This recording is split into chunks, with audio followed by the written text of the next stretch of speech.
Samantala sa nalalapit na panahon ng tagulan, muling tiniyak naman ng Office of the Civil Defense na handa ito sa mga sakunang posibleng tumama sa bansa.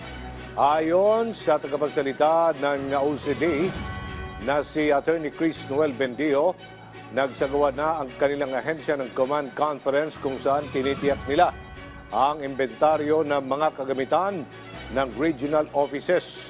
Pinaigting naman ang pagkikipag-ugnayan sa mga local, provincial, hanggang sa barangay disaster risk reduction management offices nang sa ngayon ay malaman agad kung ano ang pangangailangan sa mga komunidad.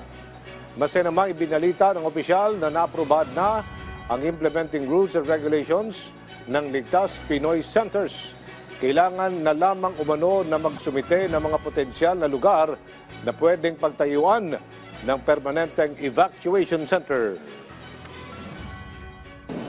Kamakailan lamang atin nang nabalangkas at naaprubahan ng full council ang Ligtas Pinoy Centers IRR. Ang susunod pong hakbang dito ay magsusumiti po ang ating mga local government units ng mga lokasyon kung saan po maaaring maitayo ang mga evacuation centers na ito. Ganun pa man, alam po natin medyo may katagalan pa po ang implementation nito. Baka po ito ay maging bahagi na ng 2026 budget. So as an interim measure, sinisigurado po natin yung mga current na evacuation centers natin.